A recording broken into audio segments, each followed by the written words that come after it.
오천TV 1006회 6.25와 이승만 대통령 17번째 제2부 낙동강 방어선에서 대통령의 역할 중 낚시 즐기다 경비병에 쫓겨나를 만나겠습니다. 구독은 무료이니 구독과 좋아요 눌러주세요. 낚시 즐기다 경비병에 쫓겨나 8월 21일 대통령은 오전 10시에 진해를 떠났다. 무초대사가 부산에서 비행기를 타고 진해로 와서 대통령을 모시고 대구로 떠난 것이다. 대통령이 대구 공항에 도착해 보니 5, 6명의 장관이 나와 있었다. 그는 워커 장군을 보고 해군이 지금 통영지역을 소탕 중인데 육군과 협조가 부족한 것 같다고 말했다. 이에 대해 워커 장군은 육해군 간의 협조가 없어 보이는 게 아니라 아예 협조가 없다고 대답했다. 육군과 해군이 각자 독자적으로 작전을 수행하고 있다는 이야기였다. 이 말을 듣고 있던 신성모 국방장관이 그에게 한국에는 오직 하나의 사령부가 있을 뿐이며 해군이 독단적으로 어떤 명령을 내릴 수는 없다고 반박했다. 이 같은 혼란의 원인이 어디에 있었는가는 곧 밝혀졌다. 즉 부산에 있던 미 해군 사령부가 독자적인 작전 명령을 손원일 해군 참모총장에게 내려 이 명령을 수행하도록 했다는 것이다. 해군의 김대령은 육군청이 통영, 거제도 지역은 해군 쪽 책임이라 하더라고 전했다. 당시 우리 해군은 방비가 아주 허술했다. 극히 일부 해군만이 무기를 갖고 있는 암담한 상황이었던 것이다.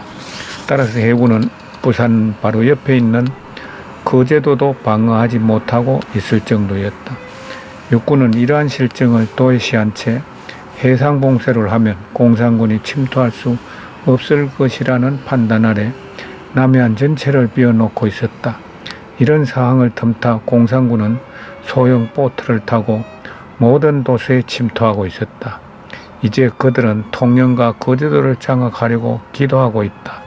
누가 이들을 격퇴할 것인가? 거제도는 제주도 다음으로 크고 부유한 섬이 아닌가? 그곳엔 이미 10만 명의 피난민이 모여 있었다. 공산군이 거제도를 장악한다 해도 피난민 때문에 함부로 폭격할 수도 없는 노릇이다. 결국 육군과 해군은 앞으로 서로 긴밀히 협조하기로 약속했다. 우리 해군은 영국군과 함께 인천 상륙에 필요한 덕적도를 포격한 끝에 섬을 장악하는 데 성공했다. 우리는 내일 배를 타고 마산으로 갈 계획이다. 8월 22일 오전 8시 45분 우리는 소형 초계정을 타고 마산으로 떠났다. 부두에는 노벌 참사관과 UP통신 기자 잭 제임스가 나와 있었다. 이들은 마산에 있는 킨 장군에게 배속되어 있는 사람들이었다. 오전 9시 15분 우리가 탄 초계정이 마산에 도착하니 이영준 장군이 부둣가에 나와 있었다. 이 장군은 대통령을 킨 장군이 있는 사령부로 안내했다. 미군 사령부를 잠깐 들러본 대통령은 곧바로 한국군 사령부를 방문했다.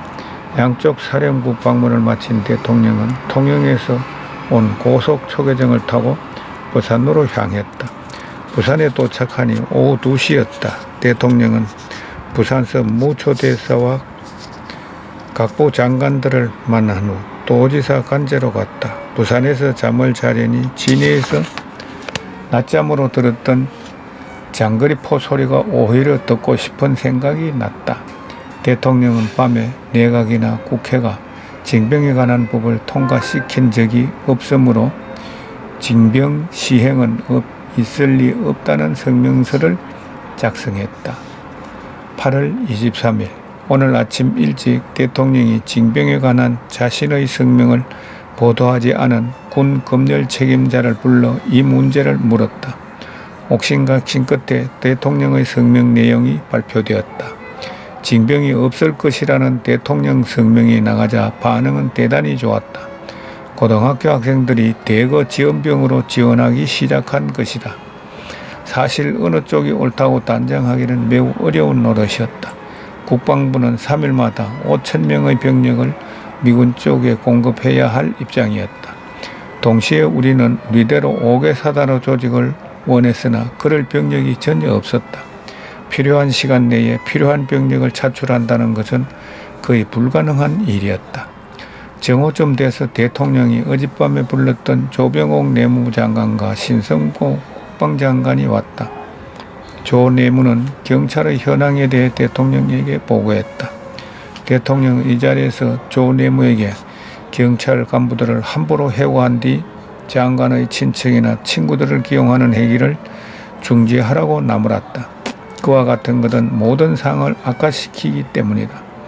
신 국방장관은 이제부터는 지연병 제도를 통해 모병을 하는데 동의했다. 신 국방은 또 미 군사 고문단 장교들과 일을 하는데 애로사항이 많다고 대통령에게 보고했다. 오늘 현재 미 군사 고문단 요원은 약 500명에 달했지만 한국인들에게 동정적이거나 전투 경험을 가진 요원은 거의 없었다.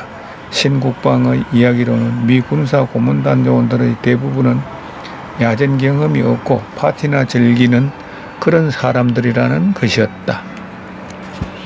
8월 26일 해군 초계정을 타고 오후 2시 5분에 부산 해군부두를 떠났다. 손은일 해군 참모총장이 우리와 함께 승선했다. 진해의 전용 부두에 도착해보니 미 구축함 한 척이 항구에 정박해 있었다. 이 구축함은 오후 6시쯤 마산 쪽으로 떠났다. 그쪽 해안에서 영동을 포격하기 위한 임무를 수행하기 위해서였다. 이날 오후 대통령은 부두에서 내려가 작은 목선을 타고 나가서 낚시를 했다. 커다란 고기들이 계속 잡혀 대통령은 1시간 동안 42마리나 낚아 올렸다. 한창 고기를 낚고 있는데 전방 300m가량 떨어진 산 밑에서 그쪽은 출입 금지 구역이니 어서 나가시오 하고 누가 큰 소리로 외쳤다. 아마 이곳을 경비하는 해병인 듯 했다. 그때 목선에는 김장흥 총경, 이선영 경사와 해군 장교가 함께 타고 있었다. 대통령은 여기가 출입 금지 구역이라면 어서 나가야지 하고 낚시를 그만두고 되돌아왔다. 별장으로 돌아온 대통령은 통제부 사령관인 김승상 대령을 불렀다. 사령관은 이 얘기를 듣고 처음에는 불안한 표정이었으나 이었고 대통령이 그 해병을 칭찬하며 1계급 특진을 명하니 기쁨을 감추지 못했다. 약 1시간 후 김 대령이 그 해병을 대동하고 왔다. 대통령도 해병을 반기며 등을 두드려 주었다. 참으로 훌륭한 군인이야. 이렇게 애국적인 군인이 많이 있어야 돼 하며 치하했다. 그 병사는 기뻐서 어쩔 줄을 몰랐다. 오늘 밤은 밤새도록 포격 소리가 들렸다. 이제 우리는 대포 소리와 구축함에서 발사하는 함포 소리를 구별할 수가 있을 정도가 됐다. 미군들은 마산으로 가는 길목인 서북산을 장악했다.